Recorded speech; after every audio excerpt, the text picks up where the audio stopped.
Hello and welcome to the second part of the evolutionary and meta-heuristic optimization and engineering, scalar and multi-objective approaches. And this part will be related to the Pareto criteria that has been introduced in the first module. So, what will be the content of this video?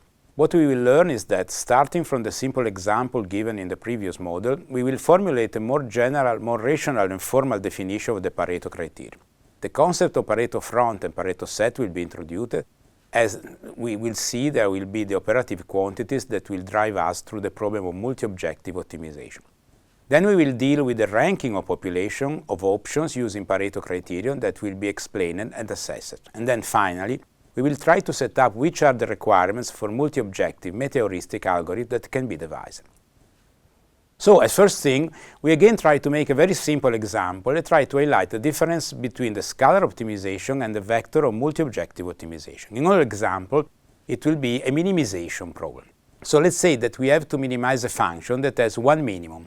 And if we have this kind of function, we have 2 points, A and B, that are defining along X. X is the space of degrees of freedom, in this case one-dimensional space, and we call O1 the function.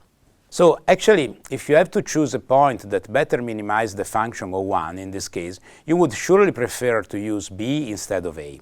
B is better than A, and this is why in scalar optimization we try to move our search along the direction of minus gradient. It's easier with scalar optimization.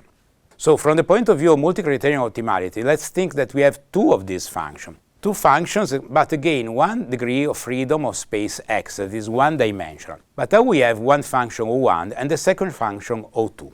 What it is important is that we cannot minimize the 2 functions at the same time because the minima are in different positions. So when we have the minimum of the red curve, we have a quite large value of the blue one and vice versa. So in the end, what it comes out that, as we already mentioned in the restaurant picking option, there are cases where we have a straightforward choice between points. So actually, if we just sample 2 points, A and B, and we compute the red curve, O1, and the value of the blue curve in A, we do the same in B, and we can say that, in this case, B is better than A, because both functions are lower in B than in A. So again, in this case, we move in the direction of the positive X, and we can minimize at the same time both O1 and O2. As you can imagine, we can do also this for a very large positive X value, but all of a sudden, in this central part, we find out that there is some problem. So if you try to do this taking 2 points in this central part, for instance C and D, you can see that again, as it was in the case of the restaurants that we introduced in the previous video, C and D cannot be compared. Actually, C has a lower value on the red curve, but higher value on the blue curve. On the contrary, D has a lower value on the blue curve, so it's better in the O2 criterion, but it's worse in the O1 criterion.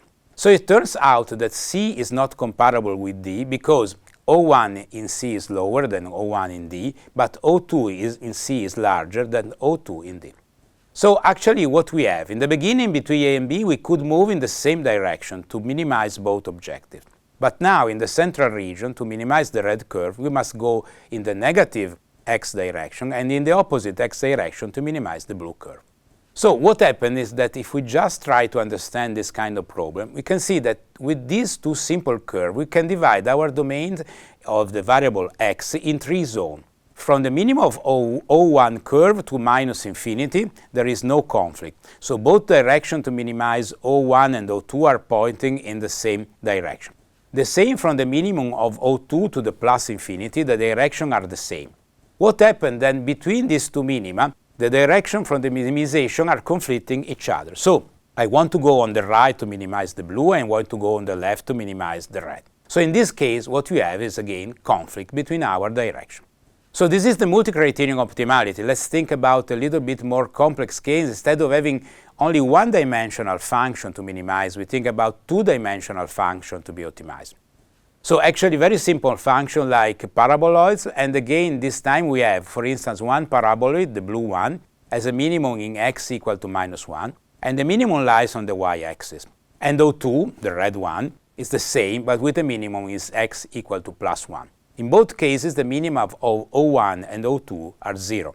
So if we are going to plot this kind of curve, obviously we find something like a ball center on -1 on x for y equal to 0 for the blue curve, and center on +1 for the red one. So actually, if we want to minimize both curves and we start from point A, we can see that if we want to minimize, we have to move along the direction of gradient. Actually, again, not the gradient, but minus gradient, because we want to minimize, while the gradient is pointing to the direction of increase. If in A we compute the gradient, that is, as you know from calculus, is orthogonal to the isolevel blue curve, we have the blue array direction. Do the same for the red curve and we have the red arrow. Can we see that if we move from A in the direction of vertical downward, we can improve both blue and red curve at the same time?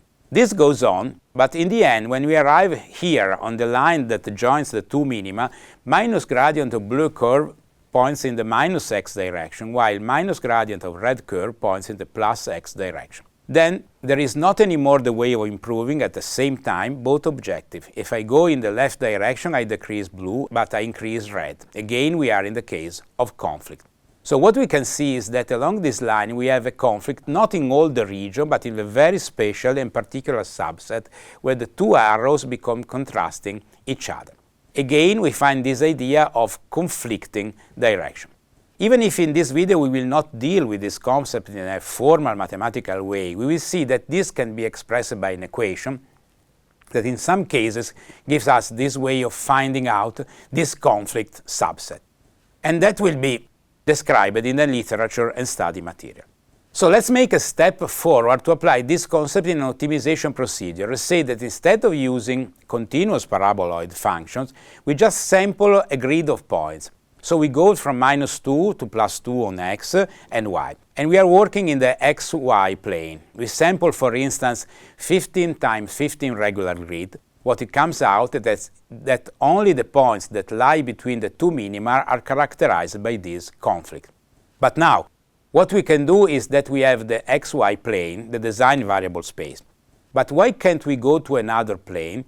This is the plane where we display not the x and y value, but we display the values of the functions O1 and O2. For instance, this point alpha has 0 in the blue curve and has a larger positive value in the red curve. So if we do this, what we have is that we map each of the points from the variables to the objective plane. In this case, also the objective space is a two-dimensional domain, so we can easily display it. If we do this, we can see that the conflict points are making something like a string of beads along a necklace, going from alpha to beta.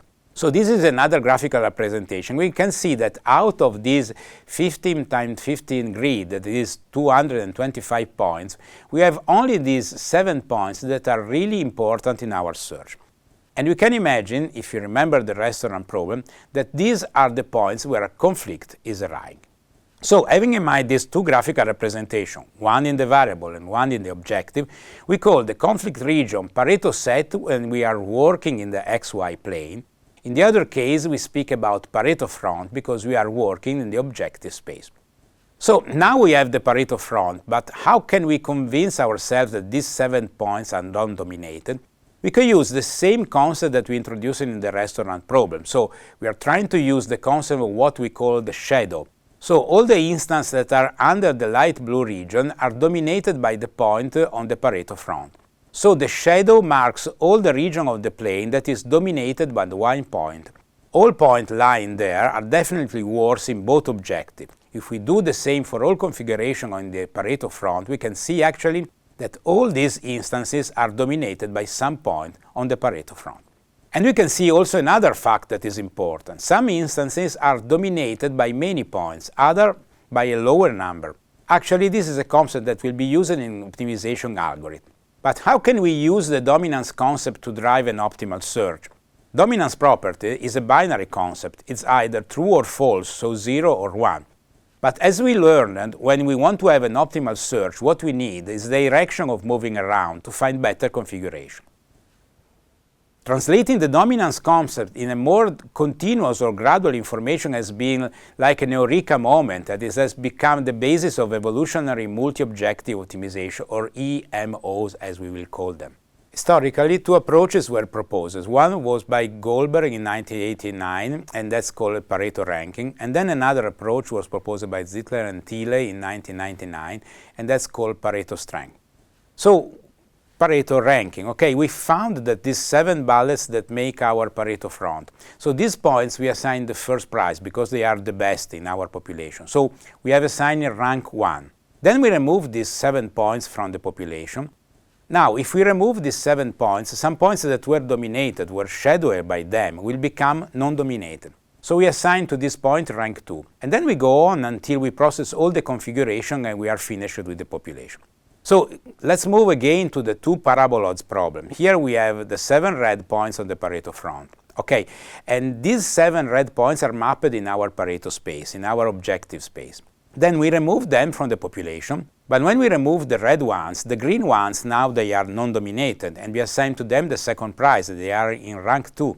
Then we go on with the blue and on until we arrive to the black swan. We can do this process iteratively. And here, as we can see, moving from higher rank to lower rank leads us toward the Pareto front. Pareto strength. Again, we can see, as we remarked previously, that there are points that are dominated by many configurations.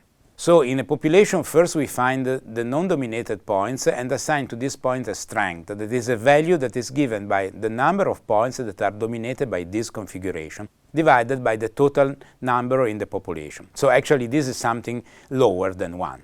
After the non-dominated points, we assign another strength value that is 1 plus the strength of all the points that dominate the point. In this case, what we get, for instance, again, in the case of the 2 parabola, is a function that, as you can see, has its lower value close to the region where the Pareto set is. So here we are working in the XY, where the Pareto set is located. So what are the tasks of EMO algorithm? So if we use any of the previous 2 concepts based on Pareto dominance, we can define an evolutionary multi-objective algorithm. But now, as we will see, we are faced by a new problem. We have 2 common but often conflicting goals. Suppose that we know where the Pareto front is. As a first goal, we have to minimize the distance between the solution and the Pareto front. So at the end of our optimization search, our solution should lie on the Pareto front. But there is another request. Maximize the spread of solution, or how it's called diversity, on the Pareto front. As we see, Pareto front is not made by 1 point, but by several points, and we want that all the Pareto front is covered.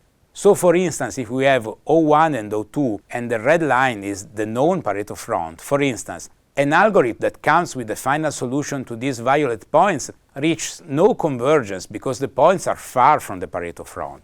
Now think of another algorithm that gives us these green points. The green points are on the Pareto front, but they are not exploring the whole Pareto front. So this will be some of the problems that we have to deal with, and we will try to study this in the next video. Thank you for your attention.